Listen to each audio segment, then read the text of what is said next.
मुंबई लोकलच्या तिन्ही मार्गांवर आज मेगा ब्लॉक घेण्यात येणार आहे। मध्य रेल्वेवर कल्याणहून सीएसएमटीच्या दिशेकडे जाणाऱ्या जलद मार्गावर मेगा ब्लॉक घेण्यात येणार आहे। त्यामुळे दिवा ते परळ या स्थानकादरम्यान जलद मार्गावरील सर्व लोकल धीम्या मार्गावर वळवण्यात येतील, तर या लोकल दिवा ते परळ दरम्यान सर्व स्थानकांवर थांबा घेणार आहे।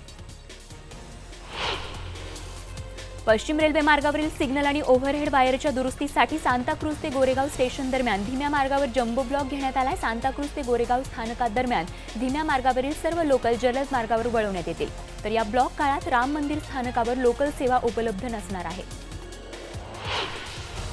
म्हाडाच्या गाळ्यांसाठी आणि घरांसाठी आज जाहिरात निघणार आहे आणि महत्त्वाची बाब म्हणजे यामध्ये एकाच डिपॉझिटमध्ये कितीही अर्ज करता येणार। मुंबई गृहनिर्माण क्षेत्र विकास आणि कोकण गृहनिर्माण क्षेत्र विकास यातील 276 गाळे आणि 217 घरांसाठी ही जाहिरात असेल। ग्रामविकास विभागाच्या विविध पदांसाठी येत्या काही दिवसात मेगा भरती होण्याची शक्यता आहे। 13,514 पदांसाठी ही मेगा भरती होणार आहे, तर राज्याच्या ग्रामविकास आणि महिला बाल विकास मंत्री पंकजा मुंडे यांनी ही माहिती दिली आहे। त्यामुळे राज्यातील बेरोजगारांसाठी नोकरीची एक चांगली संधी उपलब्ध होणार आहे। मोठ्या विरोधानंतर अखेर नाणार प्रकल्पाची अधिसूचना रद्द करण्याची घोषणा राज्य सरकारने केली आहे। रत्नागिरीतील नाणार प्रकल्पाला शिवसेनेचा आधीपासूनच मोठा विरोध होता। या रिफायनरीमुळे मोठ्या प्रमाणावर वनसंपदेचं नुकसान होईल असा आरोप प्रकल्पग्रस्तांचा होता। त्यामुळे निश्चितच प्रकल्पग्रस्त ग्रामस्थ आता आनंदित आहेत। नाणार प्रकल्प रद्द झाल्याच्या नंतर गावकऱ्यांनी मोठा जल्लोष केला, तर प्रकल्प रद्द केल्याबद्दल त्यांनी उद्धव ठाकरे आणि फडणवीस सरकारचेही आभार मानले। नाणार प्रकल्पाची अधिसूचना रद्द झाल्याचं जाहीर होताच रत्नागिरीमध्ये शिवसैनिक आणि आमदार राजन साळवी यांनी फटाके फोडून जल्लोष केला। तसंच रत्नागिरीकरांना पेढे वाटून आनंद साजरा करण्यात आला। निवडणुकांच्या तोंडावर फडणवीस सरकारने धनगर आरक्षणाबाबत सुवर्णमध्य काढण्याचा पुरेपूर प्रयत्न साधलाय। धनगरांना आदिवासींमध्ये आरक्षण देणं अशक्य असल्यानं धनगर समाजाला आदिवासींप्रमाणे सवलती देण्याचा महत्त्वाचा निर्णय सरकारने घेतलाय। मंत्रिगटाच्या बैठकीत ही महत्त्वाची घोषणा या ठिकाणी करण्यात आली आहे। तर धनगरांना आदिवासींमध्ये आरक्षण देण्याची मागणी धनगर समाजाची आहे, मात्र टीसच्या अहवालात धनगरांचा आदिवासींमध्ये समावेश करणं शक्य नसल्याचं म्हटलंय। आदिवासी जमातीतील धनगड ही जमात म्हणजेच धनगर असल्यानं आदिवासींचं आरक्षण मिळावं अशी मागणी केली जाते आहे। आरेमधील आदिवासींना आरेमध्येच लवकरच हक्काचं घर मिळण्याची आशा निर्माण झाली। 27 आदिवासी पाड्यांमधील आदिवासींच्या घरांच्या सर्वेक्षणाचं काम तात्काळ सुरू करण्यात यावे असे निर्देश गृहनिर्माण राज्यमंत्री रवींद्र वायकर यांनी दिले। मध्य रेल्वे मार्गावर येत्या सोमवारपासून 15 डब्यांची आणखीन एक लोकल दाखल होत आहे। सीएसएमटी ते डोंबिवली या मार्गावर ही लोकल धावणार आहे। मुंबईकरांना दुपारी उन्हाचा ताप तर पहाटे सुखद गारवा अनुभवायला मिळतोय। या बुधवारपर्यंत तरी पहाटेच्या वेळी दिलासा मिळण्याचा अंदाज वर्तवण्यात आलाय, तर सकाळ आणि संध्याकाळ तुलनेने थंड असल्यानं उकाड्यापासून तुर्तास तरी नागरिकांना दिलासा मिळतोय। ठाणे पूर्व परिसरातील आनंद दिघे चौकापासून मीठ बंदरपर्यंत आणि अष्टविनायक चौकापासून गम कोळी मार्गावरील खाडीलगतच्या रेल्वे पुलापर्यंतच्या पदपथावर अनधिकृत स्टॉलचा विळखा पडलाय। दुकानदारांनी गाळ्याचा भाग व्यापून पदपथावर आणि रस्त्यावरही दुकानांचा पसारा वाढवल्यानं नागरिकांना चालणं देखील मुश्किल झालंय। विमानाप्रमाणे पश्चिम रेल्वे मार्गावरील प्रवासात प्रवाशांना अधिक सुविधा देण्याच्या उद्देशानं शॉपिंग ऑन बोर्ड ही नवीन सुविधा सुरू करण्याचा निर्णय घेण्यात आलाय। महिलांची सौंदर्य प्रसाधन आणि लहान मुलांच्या खेळण्याचं साहित्य शॉपिंग ऑन बोर्डमध्ये असणार आहे। मुंबईमध्ये आंतरराष्ट्रीय दर्जाचे सर्व भाषिक ग्रंथालय उभारण्याचा संकल्प पालिका आयुक्त अजय मेहता यांनी केलाय। पालिका सभागृहाच्या विशेष बैठकीत शनिवारी 2019-20 या आर्थिक वर्षाच्या अर्थसंकल्पाला मंजुरी देण्यात आली। यावेळी नगरसेवकांकडून सर्व भाषिक ग्रंथालय उभारण्याची मागणी करण्यात आली होती। शहरासह जिल्ह्याची अंतिम मतदार यादी प्रसिद्ध करण्यात आली आहे। या मतदार यादीतील नावं तपासणं आणि नव्यानं नाव नोंदणीसाठी जिल्हा निवडणूक शाखेकडून विशेष मोहीम आयोजित करण्यात आली आहे। या मोहिमेअंतर्गत काही त्रुटी असल्यास दुरुस्तीसाठी अर्ज करण्याची आणि मतदार म्हणून नाव नोंदवण्याची संधी मतदारांना आहे। तर आज जिल्ह्यातील विधानसभा मतदारसंघ स्तरावरील मतदान केंद्रांवर ही मोहीम राबवली जाणार आहे। अन्नपदार्थाचा राखलेला दर्जा आदी विविध निकषांमध्ये गिरगाव चौपाटीवरील भेल प्लाझा सर्वोत्कृष्ट ठरलाय। नवी दिल्ली इथल्या फूड सेफ्टी स्टँडर्ड्स इंडिया आणि राज्य सरकारच्या एफडीएनं क्लीन फूड स्ट्रीट हबसाठी केलेल्या सर्वेक्षणात हा मान मिळाला आहे। नवी मुंबईत वाहतुकीच्या नियमांचं उल्लंघन करणाऱ्या वाहन चालकांचा चालक परवाना 3 महिन्यांसाठी निलंबित करण्याची मोहीम आरटीओनं सुरू केली आहे। आरटीओ अधिकाऱ्यांनी ठिकठिकाणी कारवाई करून 810 बेशिस्त वाहन चालकांचे परवाने निलंबित केले। पश्चिम आणि मध्य रेल्वेला हाय अलर्ट जारी करण्यात आला. गुप्तचर यंत्रणांनी दिलेल्या माहितीनंतर पश्चिम रेल्वेवरील सर्व स्थानकांवर सुरक्षा वाढवण्यात आली. त्यामुळे प्रवास करताना संशयास्पद वस्तू किंवा व्यक्ती दिसल्यास तातडीनं पोलिसांना कळवण्याचं आवाहन पोलिसांकडून सर्वसामान्य नागरिकांना करण्यात आलं आहे. भिवंडी ठाणे रोडवरील काल्हेरजवळील पोलीस चौकीजवळ धावत्या कारला आग लागली. चालकाचे वेळीच कार बाजूला चालकाने घेऊन तिथून पळ काढला. त्यामुळे सुदैवानं यामध्ये कोणतीही जीवितहानी झालेली नाहीये. या आगीचं कारण मात्र समजू शकलेलं नाहीये. मुंबईतील साकी नाक्याच्या रॉयल फॅब्रिकेशन कारखान्यात खिशात मोबाईलचा स्फोट झाल्याची घटना घडली. सुदैवानं या दुर्घटनेत तरुणाला गंभीर दुखापत झालेली नाही. खिशात मोबाईलचा स्फोट होतानाची ही संपूर्ण घटना सीसीटीव्हीत कैद झाली आहे. नवी मुंबईतील ऐरोलीमध्ये महानगरपालिकेनं आयोजित केलेल्या सभागृहाच्या उद्घाटनात शिवसेना आणि राष्ट्रवादीच्या कार्यकर्त्यांमध्ये जोरदार राडा झाला. यामध्ये आमदार संदीप नाईक आणि महापौर जयवंत सुतार समर्थक आणि शिवसेनेचे विरोधी पक्षनेते विजय चौगुले यांचे कार्यकर्ते एकमेकांना भिडल्याचं बघायला मिळालं.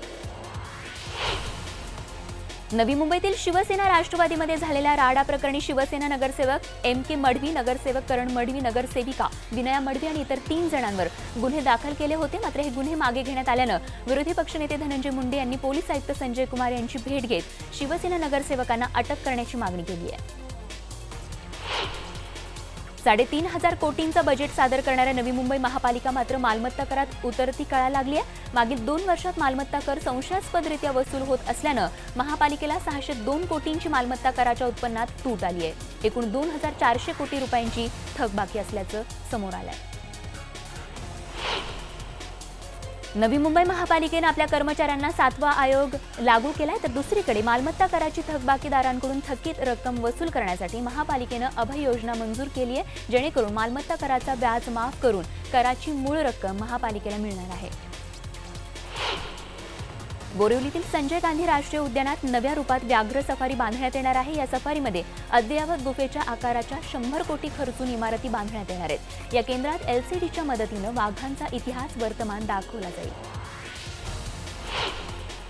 मुंबई महापालिका कर्मचाऱ्यांना लागू करण्यात आलेल्या 7व्या वेतन आयोगामुळे महसुली खर्चात प्रचंड वाढ झाल्याचं पालिका आयुक्तांनी स्पष्ट केलंय. कर्मचाऱ्यांना थकबाकीपोटी तब्बल 3,700 कोटी द्यावे लागणार आहेत. बेस्टची आर्थिक बाजू सावरण्यासाठी पालिकेने 2,000 कोटी रुपयांची मदत करावी अशी मागणी कामगार नेत्यांसह नगरसेवकांनीही लावून धरली होती. मात्र पालिका आयुक्त बेस्टला आर्थिक मदत करण्यास तयार नसल्यानं या अर्थसंकल्पात बेस्टसाठी 40 कोटींची केलेली तरतूद कायम राहिली आहे. मुंबई विद्यापीठ तक्रार निवारणासंदर्भात एकरूप परिनियम तयार करण्यात आला आणि त्यानुसार विद्यापीठ स्तरावर लोकपाल नियुक्त केला जाणार आहे. तर महाराष्ट्र हे विद्यापीठ स्तरावर लोकपाल नियुक्त करणारं देशातलं पहिलंच राज्य ठरणार आहे. उन्हाळी सुट्ट्यांच्या 4 महिने आधीपासूनही रेल्वेचं तिकीट बुकिंग मिळत नसल्यानं याचा गैरफायदा दलालांना होतोय. कॉम्प्युटरमध्ये अनधिकृत सॉफ्टवेअर टाकून तात्काळ तिकीट देणारे हे दलाल ग्राहकांकडून हवे तितके पैसे घेऊन आपलं उखळ पांढरं करतायत. दरम्यान कुर्ल्यामध्ये अशाच काही दलालांना पोलिसांनी अटक केली आहे. आंबोली पोलिसांनी आंतरराष्ट्रीय तस्करीसाठी परदेशात पाठवण्यात येणारे 9.5 कोटी किमतीचं 500 किलो वजनाचे रक्तचंदन हस्तगत केले. पोलीस निरीक्षक दया नायक यांना मोठ्या प्रमाणात रक्तचंदन बेकायदेशीररित्या तस्करी करण्यात येणार असल्याची गुप्त माहिती मिळाली होती आणि त्यानुसार ही कारवाई करण्यात आली आहे. उल्हासनगरमध्ये मांडूळ जातीच्या सापाची तस्करी करण्यासाठी आलेला आरोपी देवराम हुमरेला पोलिसांनी अटक केली. त्याच्याकडून तब्बल 15 लाख रुपये किमतीच्या सापाची सुटका करण्यात आली आहे. अंबरनाथच्या शिवमंदिरातील आर्ट फेस्टिव्हलला लाखोंच्या संख्येनं भाविक हजेरी लावत आहेत. भाविकांची संख्या लक्षणीय असल्यानं गाभाऱ्यात येण्यासाठी प्रवेशबंदी करण्यात आली आहे. त्यामुळे भाविकांना महाशिवरात्रीला बाहेरूनच दर्शन घ्यावं लागतंय. नकली सीबीआय ऑफिसर असल्याची बतावणी करून लोकांकडून विदेशी चलन बदलून देणाऱ्या 2 भामट्यांना दिंडोशी पोलिसांनी अटक केली. लोकांना धमकावून आपण सीबीआय आणि क्राईम ब्रांच अधिकारी असल्याचं सांगून ते नागरिकांकडून पैसे लुटायचे. त्यांच्यावर मुंबईच्या विविध भागात गुन्हे देखील नोंदवण्यात आले होते. एका वृत्तपत्रानं सोशल मीडियावर प्रसारित केलेल्या बातमीवर राज ठाकरेंच्या संदर्भात आक्षेपार्ह कमेंट करणं नाशिकमधल्या एका युवकाला चांगलंच महागात पडलाय. या युवकाला मनसेच्या कार्यकर्त्यांनी बेदम चोप दिलाय. नाशिकमध्ये राष्ट्रवादी काँग्रेसच्या कार्यकर्त्यांनी कांद्यासह शेतमालाला हमीभाव जाहीर करण्याच्या मागणीसाठी रास्ता रोको केला. यावेळी आंदोलकांनी सरकारविरोधात जोरदार घोषणाबाजीही केली. आंदोलकांनी रस्त्यावर कांदा फेकून सरकारचा निषेध केला. नाशिकचा मेहर सिग्नल ते ओल्ड सीबीएस हा स्मार्ट सिटी रस्ता अर्धवट एकेरी वाहतुकीसाठी अखेर खुला करण्यात आलाय. मात्र त्याच्या विरुद्ध बाजूचा रस्ता बंद करण्यात आल्यानं वाहतुकीची मोठी कोंडी होते. त्यामुळे नाशिककर त्रस्त झाले. सिंधुदुर्गातील चिपी विमानतळाचं अखेर लोकार्पण केलं जाणार आहे. येत्या 5 मार्चला या विमानतळाचं मुख्यमंत्री देवेंद्र फडणवीस यांच्या हस्ते लोकार्पण होणार आहे. पुण्यातल्या सदाशिव पेठेतील शनिपार जवळ असणारं 178 वर्ष जुनं झाड बेकायदेशीररित्या तोडून टाकल्याचा आरोप स्थानिकांकडून करण्यात आलाय. या झाडाला ऐतिहासिक महत्त्वही होतं. याच झाडाच्या पारावर महात्मा फुले आणि कृष्णशास्त्री चिपळूणकर यांनी शाळा सुरू केली होती. लोकसभा निवडणुकीसाठी आरपीआयला 2 जागा द्या अशी मागणी रामदास आठवले यांनी केली. दरम्यान रामदास आठवले हे युतीत नाराज असल्यानं ते राष्ट्रवादीचे ज्येष्ठ नेते छगन भुजबळ यांची भेट घेणार आहेत. लोणावळा रेल्वे स्टेशनच्या सुशोभीकरणासह स्टेशन अद्ययावत करण्याचं काम रेल्वे प्रशासनानं हाती घेतलंय. लोणावळा हे पुणे आणि मुंबई या महानगरांच्या मध्यभागी असलेलं गिरी पर्यटन स्थळ आहे. यासाठी 5 कोटींचा निधी उपलब्ध करून देण्यात आला आहे. पिंपरी चिंचवड महापालिकेतील तिजोरीच्या चाव्या मिळवण्यासाठी सत्ताधारी भाजपमध्येच रस्सीखेच सुरू असल्याचं बघायला मिळतंय. स्थायी समिती अध्यक्षपदासाठी पक्षातर्फे दिल्या गेलेल्या अधिकृत उमेदवाराविरुद्ध बंडखोरी करत भाजपच्याच नगरसेविका शीतल शिंदे यांनी स्थायी अध्यक्षपदाच्या निवडणुकीत अर्ज भरलाय. नाशिक शहरात सर्वांना विश्वासात घेऊन पोलिसिंग केलं जाईल असा विश्वास नाशिक शहराचे नवनियुक्त पोलीस आयुक्त विश्वास नांगरे पाटील यांनी व्यक्त केलाय. काल नांगरे पाटील यांनी पदभार स्वीकारला त्यावेळी ते बोलत होते. तर नाशिकचे मावळते पोलीस आयुक्त रवींद्रकुमार सिंघल यांना निरोप देण्यासाठी त्यांना रथात बसवून तो रथ दोरीच्या सहाय्यानं ओढण्यात आला. सिंघल हे याआधी देखील 3 वर्ष नाशिकचं काम पाहत होते. नाशिक ग्रामीण पोलीस अधीक्षक पदाचा पदभार आरती सिंग यांनी स्वीकारलाय. मावळते पोलीस अधीक्षक संजय दराडे यांनी आरती सिंग यांच्याकडे पदभार सोपवला. काल संजय दराडे यांना निरोप देण्यात आला. नाशिकच्या नदीपात्रात उभारण्यात आलेल्या महाकाय होर्डिंग्सवर कारवाई करण्यात आली. नाशिकमध्ये होर्डिंगच्या माध्यमातून लाखोंची उलाढाल अनधिकृतपणे केली जात होती. मात्र न्यूज 18 लोकमतच्या बातमीची दखल घेत जलसंपदा मंत्री गिरीश महाजन यांनी नदीपात्रातील होर्डिंग्स जमीनदोस्त केले. 960 वर्ष अतिप्राचीन शिवमंदिर परिसरात आयोजित अंबरनाथ शिवमंदिर आर्ट फेस्टिवलचा दुसरा दिवस सुप्रसिद्ध पार्श्वगायिका अलका याग्निक यांच्या गाण्यानं बहरला.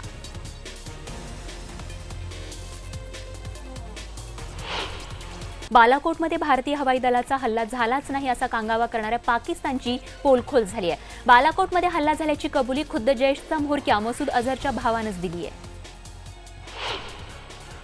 मसूदच्या भावानं पाकिस्तानमध्ये केलेल्या भाषणात हल्ल्याबद्दल भारताला दोष दिलाय आणि बदला घेण्याची भाषा केली. तसंच विंग कमांडर अभिनंदन वर्धमान यांना सोडल्याबद्दल इम्रान खान सरकारवरही त्याने टीका केली आहे. दरम्यान आर्मी हॉस्पिटलमध्ये उपचार घेत असलेल्या अभिनंदन यांनी पाकिस्तानमध्ये त्यांच्यावर नेमकं काय झालं याबद्दल माहिती दिली आहे. पाकिस्तानात त्यांना शारीरिक छळ झाला नाही, मात्र मानसिक स्तरावर खूप त्रास देण्यात आला असं ते म्हणाले.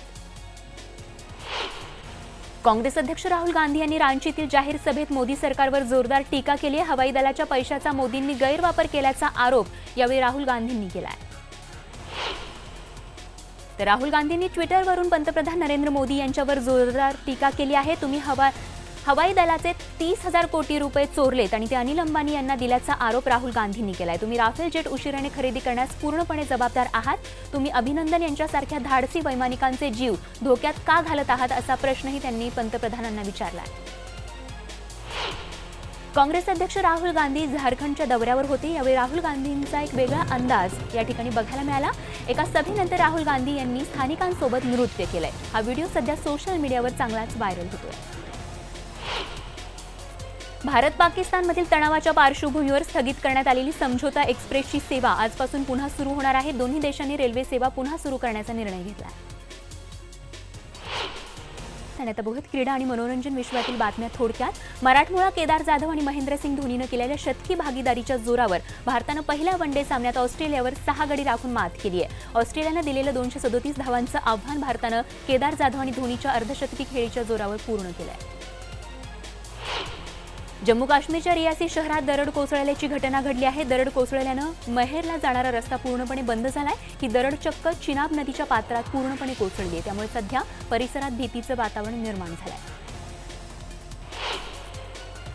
कोण होणार करोडपती या लोकप्रिय मराठी कार्यक्रमाचं सूत्रसंचालन सैराटचे दिग्दर्शक नागराज मंजुळे करणार आहेत। सोनी मराठी या वाहिनीवर हा कार्यक्रम लवकरच सुरू होईल, तर नागराज मंजुळे एखाद्या कार्यक्रमाचं सूत्रसंचालन करण्याची ही पहिलीच वेळ आहे।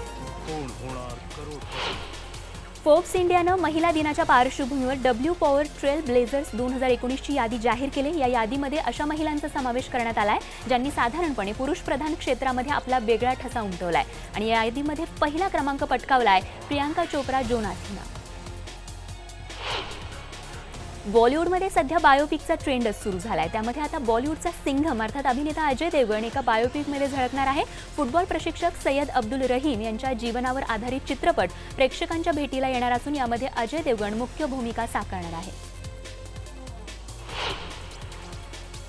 आणि मनोरंजन विश्वातील या बातमीसह नमस्ते महाराष्ट्र या बुलेटिनमध्ये वेळ झाली तेच थांबण्याची। ताज्या बातम्यांसह लगेचच भेटतोय। बघत रहा फक्त न्यूज 18 लोकमत।